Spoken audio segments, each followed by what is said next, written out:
بسم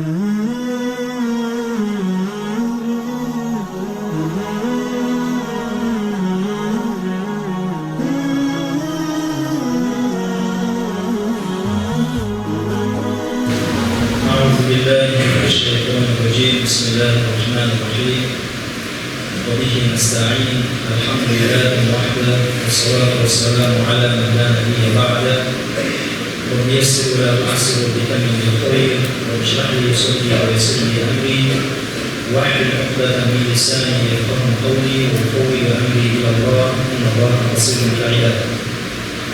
أما بعد السلام عليكم ورحمة الله وبركاته. Hürmetli Müslüman baba, hürmetli ağalar, müller, aksakallar, Allah subhanahu wa ta'ala başımızdan kasıtlı Ramazan ayında soran namazlarımızda kabul kılsayız. Keşke okulan teravih namazlarımızda, bugün okulan namazımızda, yerden fikir sadakalarımızda Allah Teala'nın özünü kabul etsin. Günahlarımızı geçirsin. Savaptan Allah'ın kültürü ve savaplarını yazsın, nasip etsin. Hürmetli Müslümanlar, hürmetli Cenab-ı Özellikler, Allah'a bizler hazır sonunda bir vaktimiz bu Ramazan ayı 12 ayın işleri sultanı önünde yani gündüzü de yani keşke de mübarek olanın sonunda bereketli olanın ayın bu ayımız gündüzünde hem keşke de düz faydalanmamız gerek. Sebebi Peygamberimiz Muhammed sallallahu aleyhi ve sellem özü hadisinde aytar. Men sâma Ramazâna îmânen ve ihtisâben gufira lehu mâ teqaddeme min zenbihi. Kimdeyken Ramazan ayında Allah'a iman getirip oturup, savabındır Allah'a ümit edip oturup, orazı tutayım olsa, Allah Teala'nın ötken günahını geçirir. Yani bir hadiste Peygamber aleyhissalatu vesselam aytar, Men qâma Ramazâna îmânen ve ihtisâben gufira lehu mâ teqaddeme min zenbihi. Kimdeyken Ramazan'ın keşlerin hoşluktan ötüzenin olsa Allah Teala'nın yani hoşluktan ötüzende de Allah'a iman getirip oturup savabındır Allah'a ümit edip oturup Ramazan'ın keşlerin hoşluktan ötüzenin olsa Allah Teala'nın ötken nasip edecek. Kararırsanız olsa yeni hadislerimizi akararız. Ramazan'ın hem gündüzü de hem keşi de bir sebebi Müslüman babasının negizgi derdi özünün günahlarını Allah Teala'nın aldığında keşirtip savaplı amallarda bol jimam. Müslüman adamın negizgi derdi olsun. Әрине Allah subhanahu wa ta'ala imamdan keyin özünün tavhid sirine keyingi жасайтын амалымыз осы еді. Барша біздің жасайтын амалдарымыз осыған таратылады. Алла субхану ва тағаланың ниетін өзімізге тартуға таратылады екен. Осы ретте истиғфар тақырыбында қозғап өтпеске болмайды. Истиғфар тақырыбы өте маңызды. Осы жайында Пайғамбарымыз Мұхаммад саллаллаху алейхи ва саллям өзінің хадистерінде көп айтады. Men күніге 70 mərtə Allah'ın istiğfar edeyim deyip. Qarab olsak, Peygamber aleyhissalatu vesselam günahları yok, günahdan korungan bola sonday öte köp күніге istiğfar edeyimleri görüp, bizler qanday ibrat almamız gerek? Günahdan korungan Peygamber'in özü sonşaltı köp istiğfar edeyim olsa, Allah'ın geçirip suraytın olsa, onda günahga bilim bolatın. Buna bizler әрине сол Пайғамбар алейхиссалату вассаламның sünnetine сай bizler көп istiğfar etmemiz gerek. истигфар тілеуіміздің біз үшін үлкен пайдалары бар. Bir күні Әл-Хасан әл-Басри рахимахуллах, білеміз, атақты танымал табиғи ғалымдардың бірі,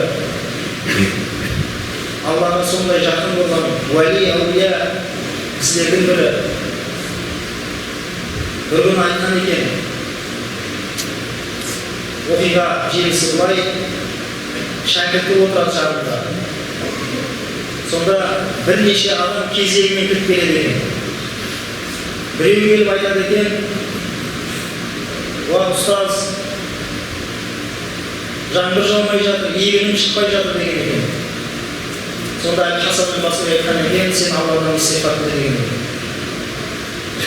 Тағы біреу келіп айтқан екен, уа имам, ұстаз, шейх, дүние мүлкім азайып қалды, ақшам жоқ, қаражатым жоқ, қиналып жатырмын деген айтқан кезде де сен Алладан истигфар тіле деген екен. Тағы да біреу келіп, мынау әйелім көтермей жатыр, қанша жыл бойы болды отасқанымызға, ұрпақ сүйе алмай жатырмыз деген кезде сен истигфар тіле деген екен.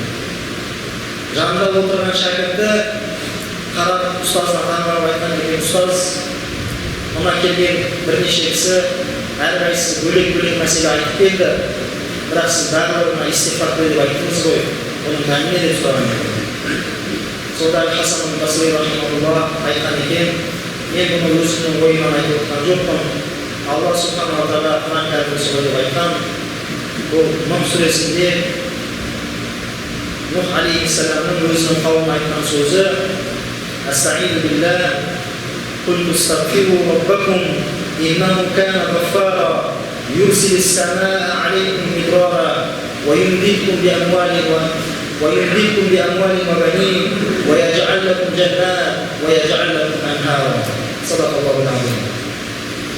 Бұл аяттың мағынасы, Нұх алейхиссалам айтады өзінің қауымына: мен айттым дейді, сендер Алладан кешірім сұраңдар, Алла тағала өте кешірімді, сендерге аспаннан бұлттар жіберіп жаңбыр жаудырады, және сендерді мал-мүлікпен, ұрпақтармен қуаттайды,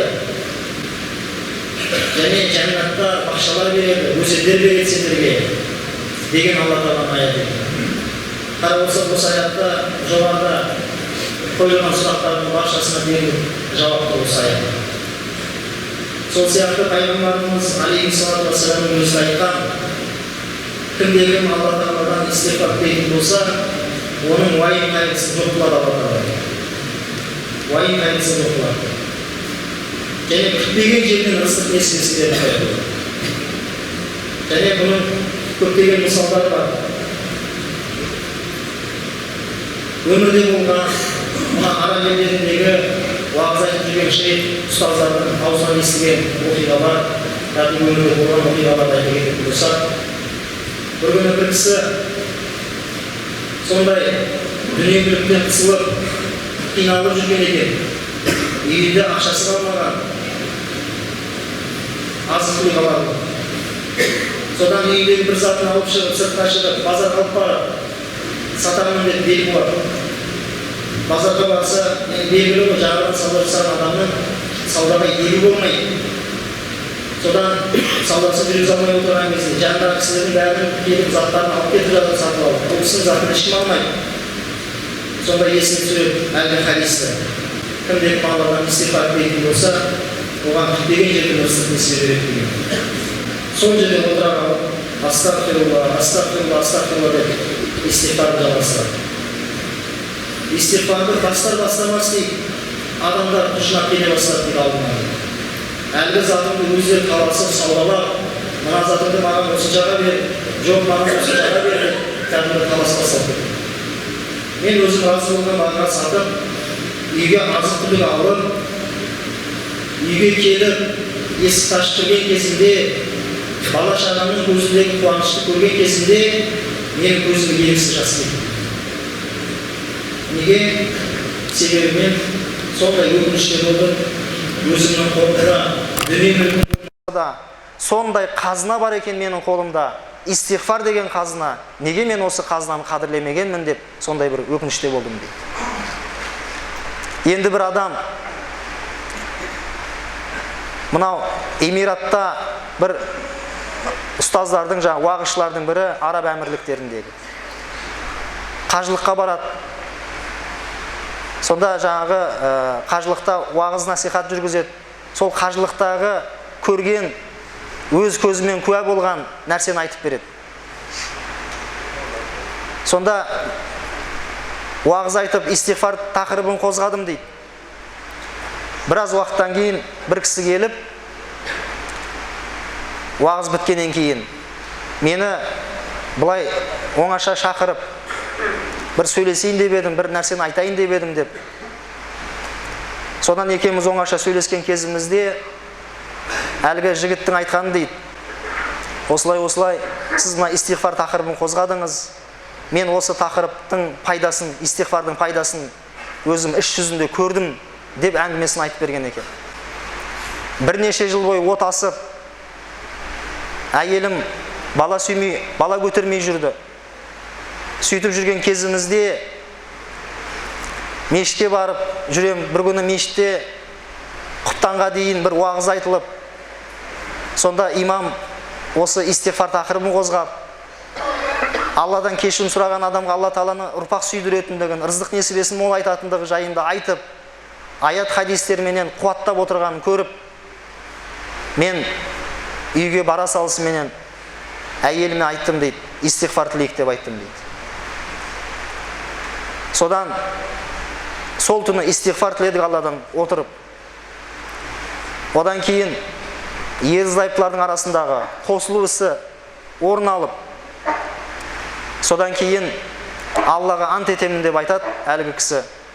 Сол түні менің әйелім көтерді дейді.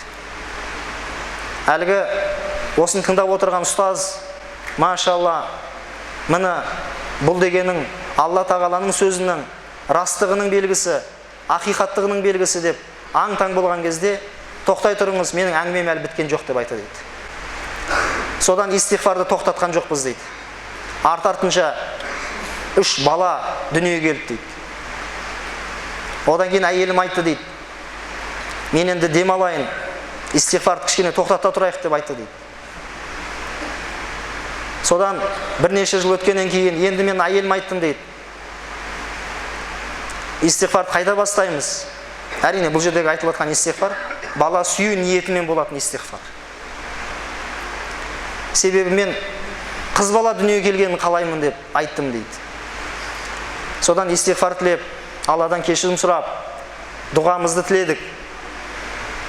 Содан міне қазір қажылыққа келіп отырмыз осында. Қазір ғана телефон шалып сөйлескен кезімде әйелім қыз бала дүниеге алып келген екен дейді. Алла нәсіп етіп. Қараңыздар, міне бұндай оқиғалар бар. Тарихта тағы бір оқиға, имам Ахмад ибн Хамбал рахимахулланың оқиғасы. Ол тарих кітаптарына жазылған. Өзінің мына Ирак аймағында өмір сүрген ғой өзі.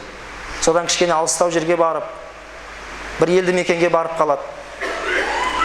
Содан мешітте намаз оққаннан кейін, сол замандарда да қауіпсіздік мақсатында мешітті іліп құлыптап жүреді екен. Содан мешітті құлыптаймыз, ішке жатуға болмайды деп рұқсат бермей, имамды сыртқа шығарып жібереді екен. Бірақ ол имам Ахмад ибн Хамбал айтса болар еді сол жерде: мен атақты ғалым имам Ахмад ибн Хамбалмын деп айтса болар еді, бірақ үйтіп айтқан жоқ. Өзінің атағын ортаға салған жоқ. Не істеді? Соған көніп сыртқа шыға қойды. Содан біраз уақыт күткен кезде бір кісімен сөйлесіп қалып, әлгі кісі наубайшы екен, үйіне алып барады. Үйіне алып барып, ол кісіге жаңағы жататын орнын әзірлеп береді. Өзі түнімен жаңағы нанын ашытып, нанын пісіреді екен. Сонда жұмыс істеп жатса да, аузынан бір елі истиғфар тастамайды екен. Астағфирулла, астағфирулла деген сөзді айтып, дауыстап айтып отырады екен. Сонда имам Ахмад рахимахулла айтқан екен: арока туксирул истигфар, мен сенің истигфарды көп айтатыныңды көріп тұрмын дейді. Осы истигфар саған пайда берді ме, айтшы деп сұраған екен. Сонда әлгі кісі айтқан екен, Аллаға ант етемін, тілеген дұға тілектерім бәріне қол жеткіздім, Алла тағала беріп жатыр, осы истигфар тілегенім үшін болса керек. Бірақ бір тілегім бар, орындалмай жүрген деген екен. Ол қандай тілек деген кезде, атақты ғалым имам Ахмад ибн Хамбалды көргім келеді деген екен. Сонда Алла субханала тағала имам Ахмад ибн Хамбалды әлгі кісінің үйіне әкеп беріп тұр. Міне, сондықтан да қоғам болғаннан кейін әртүрлі адамдар болады. Біреу мал-мүліктен қиналуы мүмкін, біреу ұрпақ сүймей жүрген болуы мүмкін. Міне, осы истигфарды шын жүрекпен жасап, Алла субханала тағаладан кешірім сұрайтын болсақ, иншалла дұғаларымыз қабыл болады деген үміттеміз. Себебі пайғамбар алейхиссалату вассаламның хадисінде келеді, бір пендесіне дейді Алла тағаланың бір нығмет келе жатады дейді. Ол пендесі бір күнәні жасайды, әлгі нығмет оны айналып өтіп кетеді дейді. Себебі, яғни күнә жасау Алла субханала тағаланың нығметтерінің келуіне кейбір жағдайда кедергі де болады екен. Мына имам ан-Науи рахимахулланың 40 хадисінде келген хадисті бәріңіз мүмкін оқыған шығарсыздар. Анау ішкені харам, жегені харам, кір қожалағы үсті басы кір, күнәға белшесінен батқан, ананың малын тартып алған, мынаның малын тартып алған, мынаған жаман сөз айтқан адам, содан кір қожалақ бола тұра, күнәға батқан бола тұра, астағфирулла, астағфирулла деп айтады. Фәәнна юстаджабу лаху дейді. Оның жаңағы дұғасы қалай қабыл болсын дейді. Немесе я Rabbi деп айтады. Оның дұғасы қалай қабыл болсын дейді. Мұны көрдіңіздер ме? Демек, дұғамыз қабыл болу үшін де сол күнә қателік деген нәрседен біздің ұзақ болуымыз қажет екен. Енді мұхтарам жамағат истигфар тақырыбын қозғағаннан кейін күнәлардың ең үлкені бұл Аллаға серік қосу екендігі белгілі. Бұл ақида тақырыбы. Ақидаға байланысты тақырып болғаннан кейін осы ақида мәселесінде бір мәселені айтқым келіп отыр. Мынау біздің имамдарымыз және жалпы Орта Азия, Қазақстан жері, Араб елдерінің біраз жерлерінде, Түркияда, Балкан түбегі елдері, Индияда кең тараған ақида мектебінің қай мектеп екенін білесіздер. Имам Абу Мансур әл-Матуриди рахимахулланың мектебі, яғни Матуридия мазхабы. Және Араб елдерінің көпшілік аймақтарын қамтыған Ашария мектебі, имам Абул Хасан әл-Ашаридің мектебі. Бұл екі имам кезінде, бұл кісілердің заманында фитна, мына әртүрлі мазхабтар шыға бастаған, әртүрлі ағымдар шыға бастаған кезең болған. Сол замандарда әхлу сунна ақидасын қорғап, Құран аяттары менен, пайғамбар алейхиссалату вассаламның хадистері менен қуаттап, қорғап, дәлелдеп, арттарынан шәкірт қалдырғандықтан, мына бұл кісілер имам болып аталған екен. Имам Абу Мансур әл-Матуриди рахимахулла атақты сахаба Абу Айюб әл-Ансари рахимахулланың радияллаху анхудың ұрпағынан келеді екен. Бұны тарихшы мамандар айтады.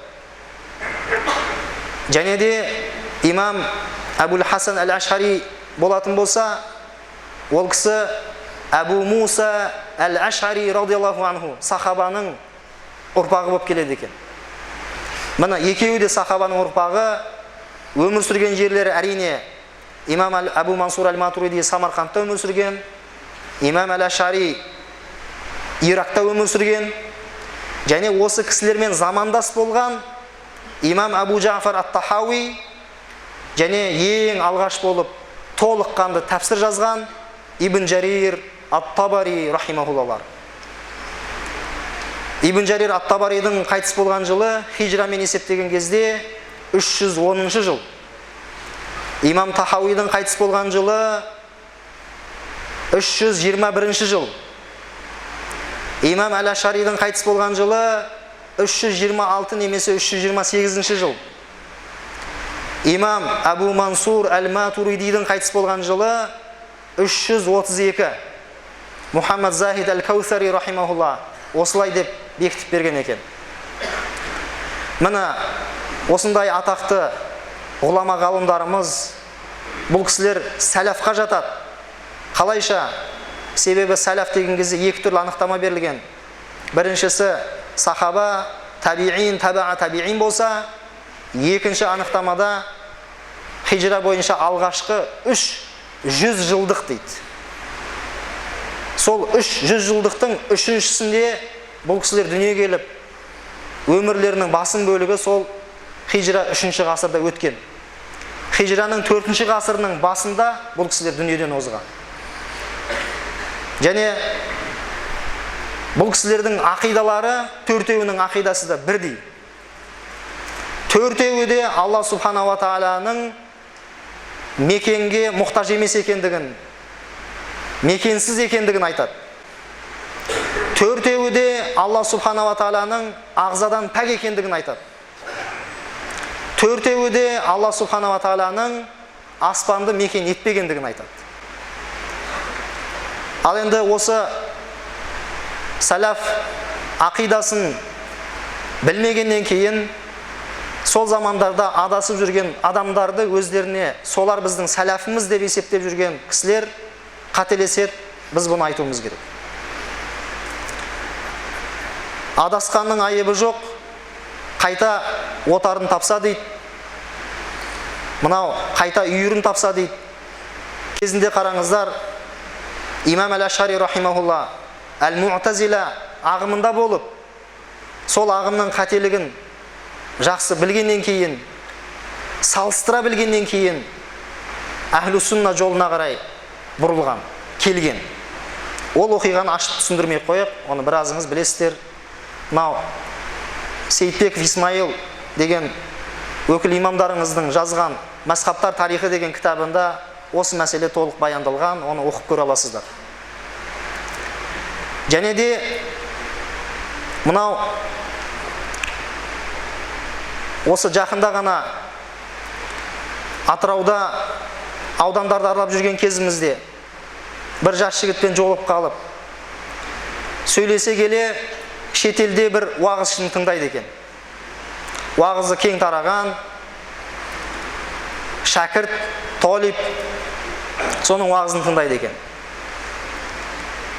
Содан бір уағызында әлгі кісі айтыпты, мына Матуриди ақидасын ұстанғандар Алла субхана ва тағаланың сөйлейтіндігін жоққа шығарады, кәлам сифатын жоққа шығарады деп айтқан екен. Неге десе, себебі Алла субхана ва тағала сөйлеу үшін Аллаға тіс керек болады, жақ керек болады, тіл керек болады. Ал бұның бәрі мүмкін емес Алла үшін деп айтады. Сол үшін де Алланы сөйлемейді деп айтамыз дейді деген. Яғни Матуриди ақидасын ұстанғандар сөйтіп айтыптымыз. Содан әлгі жігітке имам Абу Мансур Әл-Матуриди рахимахулланың жазған Китабу Таухид деген кітабын ашып көрсеттім. Орысша айтқан кезде книга единобожия, Алла субхана ва тағаланың бірлігін дәлелдейтін кітап. Китабу Таухидтер өте көп, біраз ғалымдар жазған. Солардың ең алғашын жазған имам Абу Мансур Әл-Матуриди рахимахулла. Сол кітапты ашып көрсеттім. Кәлам деген тақырыпты аштық. Алла субхана ва тағаланың кәламы жайында түсіндіреді. Соның ішінде бірнеше аяттар мен бірнеше хадистермен дәлелдеп береді. Қысқаша айтқан кезде Алла субхана ва тағаланың Құрандағы мына бір аятын келтіреді. Астаизу билла ва калламаллаху Муса таклима. Садақаллахул азим. Алла субханаху ва тағала Муса менен ашық тілдесті дейді. Ашық тілдесті деп айтады. Және біраз хадистер келтіреді. Сөйтіп дәлелдейді Алла Субханала Тағаланың кәлам сифатының бар екендігін дәлелдейді. Алла Тағаланың сөйлейтіндігін дәлелдейді. Содан мен айттым әлгі жігітке, мына кітапта жазылғанды көріп тұрсын. Әлгі сен тыңдап жүрген кісі, толип, шәкірт, ол кісі мынаны біліп тұрып айтып жатыр, не білмей айтып жатыр. Екеуінің біреуі. Қалай болғанда да бұл дұрыс іс емес, бұл жала. Ол жала үшін ол адам өз жауап береді ертеңгі күні. Себебі пайғамбарымыз алейхиссалату вассалам айтқан, кісінің естіген нәрсесін айта беруі, жеткізе беруі, оның өтірікші болуына жеткілікті деген. Ол да біреуден естіген шығар. Бір ғалымнан естіген шығар. Ал бірақ салыстыру керек, ашып қарау керек. Міне осылайша біз өзіміз көз жеткізуіміз керек екен. Соңғы бір мысалды айтып, иншалла аяқтауға тырысайық. Осы өзіміз өмір сүрген ғасырдың өзінде қазіргі таңда зерттеудің нәтижесінде, ізденудің нәтижесінде дұрыс Ахлу сунна вал жамаа ақидасына қарай қайтып жатқандар бар. Жоқ емес. Мынау Хашимиттердің құрған корольдігі Иордания. Сол Иорданияның ғалымдарының бірі Шейх Саид Фуда, хафизахулла. Міне сол кісінің интернетте бейнероликтері жүр. Сода кәдімгідей өзі ашық айтады. Бір 3 Мадхалит, яғни салафия бағытының ішіндегі Шейх Раби Аль-Мадхалидің жолымен жүретіндер келді дейді. Сөйтіп сөйлестік дейді. Сөйлесудің нәтижесінде біраз талқыладық, мәселені қарадық. Содан әлгі жігіттер маған айтты дейді. О кезде жас болған олар. Біз дейді, тағы да ойланамыз, қарастырамыз, ізденеміз деп айтты дейді. Содан кетті. Біраз уақыт өткеннен кейін келді дейді. Сөйтіп айтты дейді. Біз осы үшеуміз, 3 кісі бірнеше айлап отырып, күніге 15 сағат бойы мына жағымызға Матуридия Ашария ақидасының кітаптарын қойып, мына жағымызға Салафия ақидасының кітаптарын қойып, әбден салыстырып қарадық дейді. Нәтижеде біз түсіндік дейді, Матуридия Ашария ақидасының Ахлу сунна ақидасы екендігін біз түсіндік дейді. Сөйтіп олар өздерінің райларынан қайтады. Олардың тіпті аттарын да атап береді. Екеуі Йеменнен шыққан, біреуі Абдул Фаттах Аль-Яфи'i, екіншісі Сайф ибн Али Аль-Асри деген ғалым кісілер. Ал үшіншісі араб әмірліктерінен шыққан Абдулла Әл-Джунайд деген кісі. Үшеуі де қазіргі кезде Ашари ақидасын ұстанады, Матуридия ақидасына параллельді ақида болып есептеледі. Үшеуі де сол ақида бойынша қалам тербетіп, қазіргі таңда кітаптар жазып жүр. Айтайын дегеніміз, жалпы осында отырған жастар, жалпы біздер салыстыруымыз керек. Ананы тыңдама, мынаны тыңдама деп айтып жатқан кісілерді біз ол бұлай, ол андай деп айтпай қояйық, бірақ сізді ол салыстыруға сізге кедергі болып отыр. Соны біліңіздер. Себебі ізденбегенің үшін көр соқыр болып, тақлидул а'ма, соқырлық пен тақлид жасағаныңыз үшін Алла Субханала Тағаланың алдында сіз жауап бересіз. Ол сізді іздендірмей, зерттеткізбей, тосқауыл қойған үшін ол адам өз жауап береді. Бірақ тек қана ол адам емес, ізденбегеніңіз үшін сіз де жауап бересіз. Сондықтан да салыстырыңыздар, бауырлар, салыстырып қарауға сіздерді шақырамыз. Содан әлгі аудандардың бірінде жолықтырған әлгі жігітке жоғарыдағы оқиғаны айтып бергеннен кейін, мынау имам Абу Мансур Аль-Матуридидің кітабынан келтіргеннен кейін ойланып қалды, ешқандай сөз айтқан жоқ. Содан біз ол жерден кеттік. Қалаға келгеннен кейін, біраз уақыттан кейін сол жердің имамы телефон соғып айтты, әлгі жігіт толықтай мына имамдардың ақидасына қарай қайтты деді. Енді мәселе бұл емес, мәселе ақиқатты ізденуде. Мәселе ақиқатты ізденуде. Сондықтан да жақсы көп созбайық, уақытымыз таяп қалған екен. Алла субхана ва тағала баршамызға ақиқатты ақиқат деп біліп, және сонымен жүруді нәсіп етсін. Жалғанды жалған деп біліп, одан ұзақ болуды Алла тағала жасын нәсіп етсін. Осы жерде тоқтайық. Алла субхана ва тағала оразаларыңызды қабыл етсін. Рамазан мүбәрәк болсын. Кешкілік тарауих намаздарыңыз, беріп жатқан пітір садақаларыңыз, бүгінгі оқығалы жатқан жұма намазымызды Алла тағала қабыл етсін. Субханак Аллахумма бихамдик, ашхаду ан ла илаха илля анта, астағфирука ва атубу илейк, ва ахиру дa'wana анил хамдулиллахи раббил аламин. Ассаламу алейкум ва рахматуллах.